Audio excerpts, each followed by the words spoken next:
महाराज जी, भागवत कथाओं आदि में निःशुल्क भजन गायन की सेवा देता हूँ। श्री जी की कृपा से उनको रिझाता हूँ। महाराज जी, मेरा प्रश्न है कि इस घोर कलयुग में जहाँ व्यभिचार आदि फैला हुआ है, ऐसी स्थिति में देखकर विवाह से डर सा लगने लग गया है कि जो भी विवाह करके आएगी वो कहीं मेरे भगवत मार्ग में बाधा ना बन जाए। है तो बहुत भयावह कि आजकल जो है कि पत्नी का मतलब है जो साध्वी सुशील सज्जन अपने पति को भगवान मानने वाली।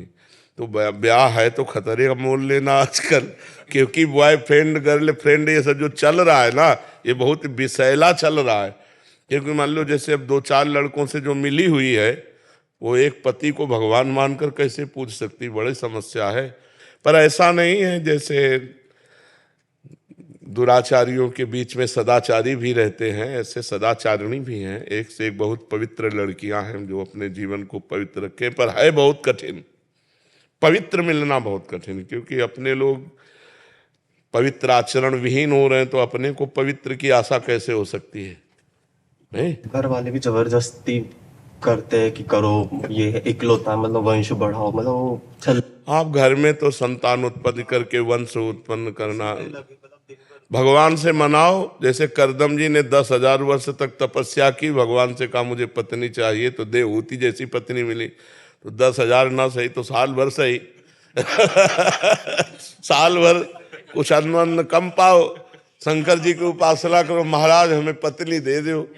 भगवान शंकर की आराधना करो कि हमें देवी जी की आराधना करो, तो कोई होगी सुशील सज्जन मिल जाए। होती बहुत कम है माँ। बहुत कम।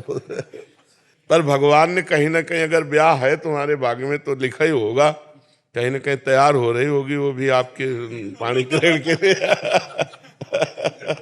ऐसा हो श्री जी की इच्छा समझ के ही बस चलता रहे कि बस अब जैसी उनकी इच्छा। हाँ बिल्कुल बिल्कुल। बकाया आपका जो प्रश्न है बहुत गंभीर प्रश्न है कि आज सुशील बच्चों को सुशील बच्ची मिलना या सुशील बच्चियों को सुशील बच्चे मिलना बहुत दुर्लभ बात हो गई। क्योंकि स्कूलों में नए नए बच्चे जो थोड़ा अच्छे, वो भी मतलब भ्रष्ट मार्ग में जा रहे हैं। जैसे नशा करना, गर्लफ्रेंड बॉयफ्रेंड बनाकर व्यभिचार करना, ये सब बहुत गंदी बातें हो रही हैं हमारे देश में। पहले हमारे समय में तो था ही नहीं, गर्लफ्रेंड बॉयफ्रेंड था ही नहीं, सिस्टम ही नहीं था, गंदी भावनाएं नहीं थी। अब ये जब से मोबाइल चला ना, तब से गंदी भावना का बच्चों में सृजन हो गया, गंदी गंदी बातें।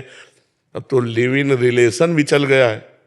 वो तो और भी बुरा है महाराज जी। बिल्कुल बिल्कुल, वो नहीं, ये हमारी भारतीय पद्धति नहीं।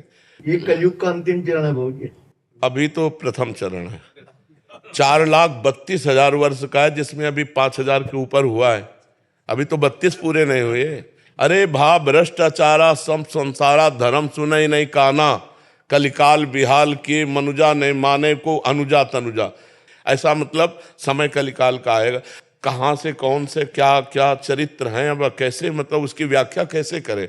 हमारे देश में तो इस बात का प्रमाण है कि एक बार जिससे हाथ मिला लिया, आजीवन उससे निर्वाह किया, कभी दूसरी की तरफ हाथ उठा के नहीं देखा। ये भारत है, ये भारत है, ये विदेश नहीं है कि आज उसके साथ कल उसके साथ। ऐसा नहीं है, बहुत गंदी बातें विदेश से आई हैं। और देखो सुख भी इसी में है, अपनी पत्नी है, अपना पति है, और आजीवन एक के साथ तो सुख भी। अब पति को विश्वास नहीं, पत्नी के ऊपर पत्नी को विश्वास नहीं, पति के ऊपर एक घर में रह रहे हैं अविश्वास से, कैसा जीवन।